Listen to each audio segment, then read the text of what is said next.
Good afternoon, everybody. Respected members on the dais, all the eminent personalities present over here, and the wonderful audience. Wonderful because we've been listening to homeopathy and a lot of heavy stuff, and yet we are here with all our determination. So it's a wonderful audience. That is why. And today I am going to actually, before that, I would like to thank Bhasme sir and the entire team and our principal Dr. Anupama Patrikar ma'am for this wonderful opportunity. Moving ahead with it, I am going to talk on a fibroadenoma case. I have labeled it as a fibroadenoma case, but there is a twist to it that during the treatment itself, she develops renal colic, and the wonderful part of the case is that she is treated for both the conditions with the same medicine. And so I chose this case because it gives us the entire theory of homeopathy, that you do not talk about specifics in homeopathy. You do not talk about a specific nux vomica से constipation cure होगा, bryonia से constipation होगा cure, headache के लिए सिर्फ nux vomica काम करेगा. No, this is not it. We can cure conditions, different conditions with the same medicine, and so I have chosen this as an evidence-based case today.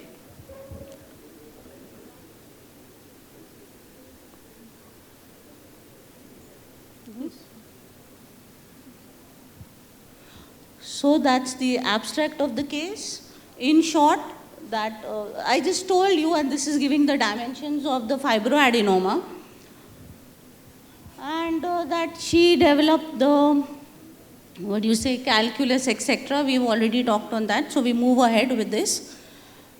Brief account of the fibroadenoma. Fibroadenoma is the most common benign neoplasm affecting ladies in their second and third decade of life, and it's basically an imbalance of the hormone, the reproductive hormones and hormonal imbalance, where there would be an increased sensitivity of estrogen to a specific part of the breast tissue, and that results in the formation of a fibroadenoma. Pathology is smooth, firm, rounded. You have definite margins, encapsulated. It is made up of fibrous as well as glandular tissue. And if you see, it is a painless condition most of the times. But of course, at some times, what happens before the menses and during the menses, there is some sort of tenderness, and it might result in some amount of pain also. No issues with the nipple and the axillary lymph nodes aren't enlarged. Fibroadenoma normally has the tendency to become smaller or larger over a period of time, and tender, I said. The size is usually 2 to 3 centimeters, and the treatment according to the allopathic mode is the hormonal therapy, and of course, if required, surgically to be removed and excised. But we with homeopathy know that we do not need to go in for the excision, surgical removal, etc. A brief account of fibroadenomas itself is where we are talking about the three types, where you have a hard, soft, and a giant one which is covered up over there. The hard one is known as the breast of the mouse because when you are palpating it, it moves. And so it feels like a small structure moving around, usually affecting 15 to 30 years of age group. Pain is usually present, and this is a smaller lesion as compared to a softer fibroadenoma which has more tendency to malignancy, and the age group affected is 30 to 50 years.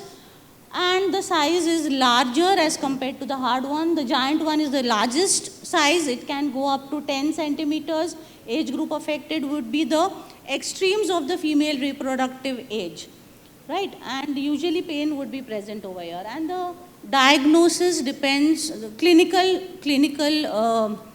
what do you say, the diagnosis, and if you want the lab investigations, then we talk about mammography and or USG if required.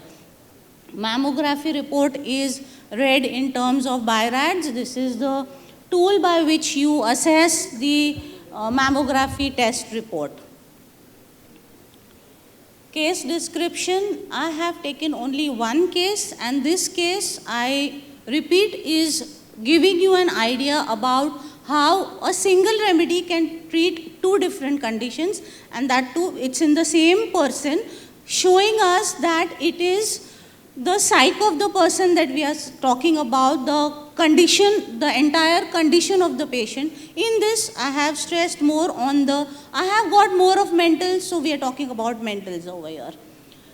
She is a young girl, a medical student. She just completed her second year and she was just going for her exam. She came to me. She had these complaints since February of 2021, and she had been to an allopath where the treatment was given with not much of good results, and 30th of July the mammography was done. Luckily for me, I have that mammography report because that doctor ordered.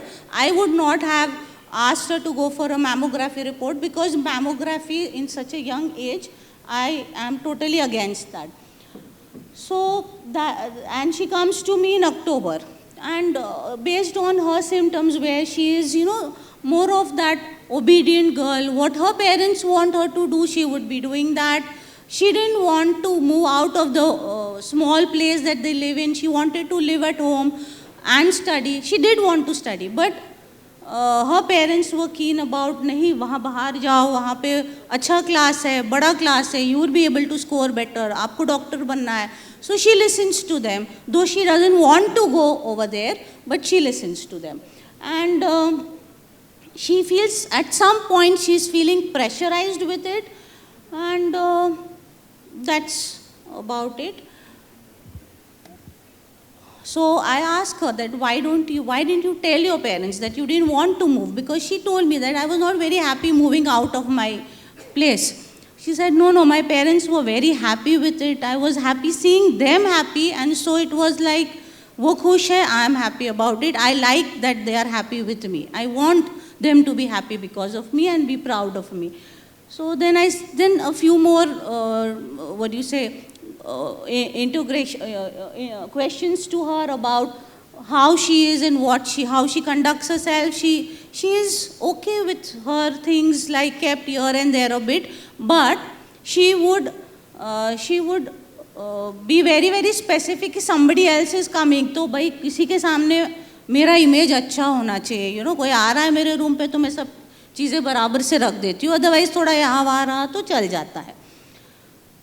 So on base, and then again that same thing is mentioned, that she developed the renal colic.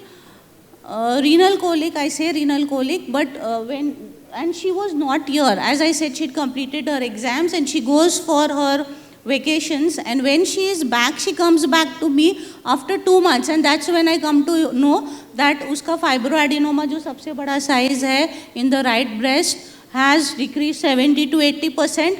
उसको सिर्फ 6 dose दिए थे, बाद में SL दिया था. वो 2 महीने के बाद आती है और बोलती है 60 to 70% कम हो गया मैम, पेन भी नहीं होता है. और उसने मुझे बताया भी नहीं था कि मेंसेस के टाइम पे उसको पेन होता है, तो उसको तब लगा था हाँ ठीक है ये मेन प्रॉब्लम है, ये सॉल्व करो, तो वो भी कम हो गया था. So based on this, and then when she comes to me, she tells me that she has the renal colic. She had the renal colic, and after 3 days, a sonography was done, and in that, the ureteric, there was a calculus 5.5 millimeter in the urinary bladder. So, but I termed it as renal colic because वो renal stone होके वो पास होके जब urinary bladder में आया तब उसको pen हुआ, but when we caught it, it was in the urinary bladder. 5.5 millimeters, and with the same remedy this was resolved.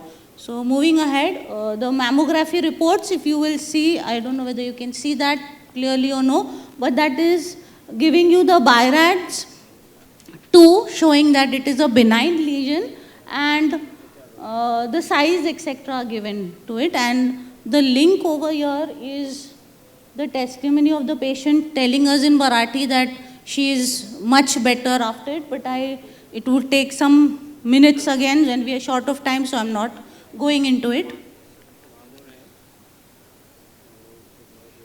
And you have this USG report. This is before treatment, where again you can see the uretary calculus, the urinary bladder calculus 5.5 millimeter. These are the hemography report and the plate, etc. This is after treatment, the USG, where you are seeing that there is no calculus detected now. I doubt whether you can, it's clear, but the last thing says that there is no abnormality detected, and it's a good, report for us after the treatment. So analysis and evaluation is, she's a pleasant and very obedient, smiling girl. Parents are having a lot of expectations from her, very obedient, listening to all of them, listening to her, to their wishes, whatever they want. She wants to become a doctor, but she's not very aggressive about it, and she is more about, like pressure feel हो रहा है, अब मुझे pressure feel हो रहा है, वैसा feel आ रहा था उसको. And she wants everybody around her to be happy with her. मेरे वजह से किसी को दुख नहीं होना चाहिए, मेरे वजह से सबको अच्छा लगना चाहिए, that feel she has. And about that she wants everybody to know her as a person who is very prim and proper with her work. These are the rubrics that I took. Ailments from expectations of her parents being too high. Desire suppressing her own desires. Longing for good opinion of others. She wants, yes sir, just 2 minutes, I'm winding up. And pleasing, desire to please others. Smiling, she was very pleasant, and even when she was talking about her not so very happy instances, she would be smiling. And untidy except when she has to perform. So the remedies that come up, of course you have carcinosin at the top, and then you have Falcopy and Tritium vulgaris. Falcopy would not go on to that extent where we have chosen carcinosin for the patient. Falcopy, no, because at some point the patient starts feeling that बस ये बहुत ज़्यादा हो रहा है, वो मेरा freedom loose हो रहा है, सो वो नहीं चलेगा. सो वो ये वाला फंडा आया ही नहीं केस के अंदर. दूसरा tritium vulgaris is very programmed, सब कुछ ठीक ठीक चाहिए. इसका कैसा था, भाई कोई देख रहा है मुझे तो मुझे ठीक होना है, ठीक रखना है, अदरवाइज थोड़ा बहुत 19-20 चल जाएगा. So the remedy chosen was carcinosin 200, 6 doses given along with SL for 15 days. I think I've told you all of this, and with very good results. From 200 we went on to 1M, and with 1M she is very well, managed, with of course instructions that she has to have a lot of fluids, should not hold back the urine, the general instruction that we give, because she has a lot of strong history of calculi in both her parents. So that's about the case. I repeat once again, it is about the same remedy curing 2 different conditions in the same person, promoting the same concept of holistic approach. Yeah? Thank you so much. Thank you.